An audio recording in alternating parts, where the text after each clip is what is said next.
Good morning. Welcome to Trust Life with Louise Hayes. So I'm 62 years old, and I've done a lot of things in my life. Just a sec, I got puppies moving in different directions here. There we go. He's just going to attack my tripod and have it fall over. There we go. I've done lots of things in my life. I've accomplished lots of things. I've got lots of kids, got grandkids. And I read something in the last 2 months, I think, that said, Tuffy, I'd like you here, don't eat the Christmas tree. Thank you. That talked about the fact that in the last trimester of our life, those areas are the most productive, actually. And I thought, oh, wonderful, because everybody in my family lives, especially the women, live into their 90s. My mother is 90. My grandmother was 96 when she died. My grandparents, my grandfathers and great-grandfather were into their mid to late 90s when they died as well. And I'm thinking, I got 30 years left. What am I going to do at that time? It's very inspiring as I look at Louise Hayes' life. And we all look at each other in our life and as we travel through life. And we watch each other for mentorship and examples. Whenever I would ride horses and be practicing something in a new skill, and I'd be in a class or something or in a clinic, and I'd see somebody else doing it better than me, I would ride up to them and I would say, how long have you been riding? And they would tell me, and I'd go, oh, good. When I've been riding that long, I'll be able to do it that well as well. And so I wouldn't use that as a comparison. I would use it as an idea. Tuffy, please do not eat the Christmas tree. Oh, goodness. I would use it as an idea and a timeline, a template, for how long it might take me to practice that skill and get that skill down. So, and I was really grateful to hear that little piece about the fact that the last trimester of our life can be actually the most productive. Because it's kind of scary getting into this space of 62, 63 and this aging business, and the mind can start to go, the body can start to go, and how do we make that different? Well, it can be different, and for me it is becoming different as I let go of the fear of that and listen to that experience that someone else has gave about the fact that these years can be extremely productive. And I look at Louise Hayes' life as well. She suffered a lot of really catastrophic things as a child, and you don't want to dwell on those, but so oftentimes we will look at people who we admire and who've accomplished a lot, and we think, oh, they had a golden spoon in their mouth. Well, not so much. If you go study her life, she suffered some severe sexual abuse as a young child, age 8 or 5, 6, 7. Like, just really, really tough life. It was not good. But she decided that she was going to see some changes and make some changes and start understanding the laws of the universe. And she started Hay House, who's a great publisher now, when she started Hay House in her 50s. She made huge impacts in the world from 50 to 90. I think she passed away at 92. And so as we think about the rest of our life, we can think, I will make the rest of my life the best of my life. As we start to understand the laws of the universe and how things work and how energy works and how energy works within ourselves and how our thoughts work and how our feelings work, how our thoughts affect our feelings and how all that patterning happens. And there's so much science now that helps us understand that. And as we start thinking about that, we start being able to understand that we create. I am a creator. Tuffy, you are going to knock over my tripod. Please don't. Got him on a leash.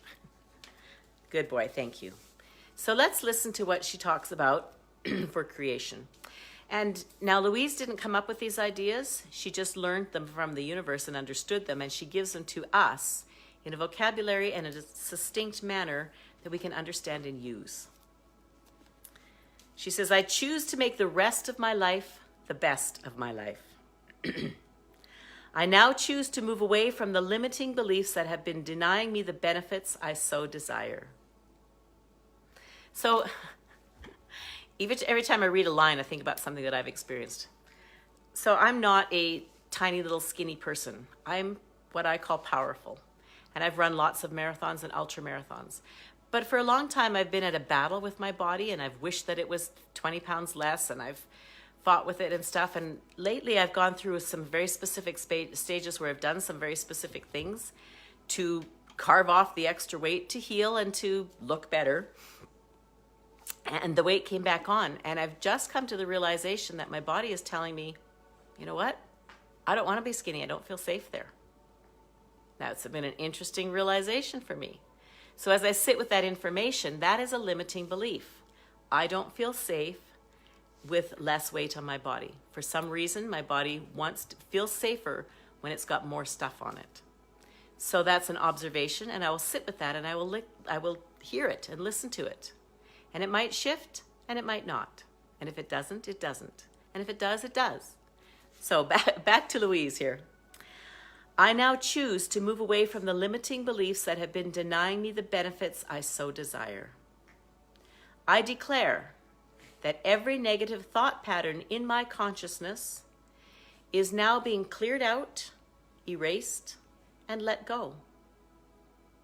My consciousness is now being filled with cheerful, positive, loving thought patterns that contribute to my health, wealth, and loving relationships. I now release all negative patterns that have contributed to fear of loss, fear of the dark, fear of being harmed, or fear of poverty. I also release those that have brought me pain, loneliness, self-abuse, undeservingness, burdens, or losses of any sort, and any other nonsense that may be lingering in some dark corner of my consciousness. I am now free to allow the good to manifest in my life. I declare for myself the richness and fullness of life in all its profuse abundance, love, lavishly flowing, prosperity, abounding, health, vital and vibrant, creativity, ever new and fresh, and peace, all surrounding. All this I observe and am now willing to accept and have on a permanent basis. I am a co-creator with the one infinite allness of life, and the totality of possibilities lies before me. I invite myself and you to review this every day. It's probably, after what I've talked, probably 6 to 7 minutes, maybe 8. If we review this every day and bring in these ideas and the aspirations, yes, things like the information that came to me about the fact that my body is afraid to be smaller, my body is afraid to have this extra stuff on it let go. I'm not sure about that at the moment. But as I think about that and I think about, I'd like to release that. The tapping will help me, for whatever reason. Even though I feel like it's not safe to have a body that is in perfect health, I love and accept myself. And I know that I will start to understand this and release that thought. Even though I feel it's not safe at this moment. And so as we tap, we might think, I'm tapping that in. What we're doing is we're receiving it. And we're tapping it in and releasing it and making space for all that we just talked about, all that Louise just said. So as we tap and release, we make space for more. We make space for healing. Watch on my website, roxywright.com. I'm partnering with my business partner and my virtual assistant, Janine, to be able to set things up so that you can access more and more of this in times when you need it most, when I'm not available, when help you take some classes that will help these things settle in a deeper, wider manner, be things that you can use and learn these skills yourself so that you can be connected to the universe even more and receive all of what we just talked about. Namaste. I love you. I'll see you soon.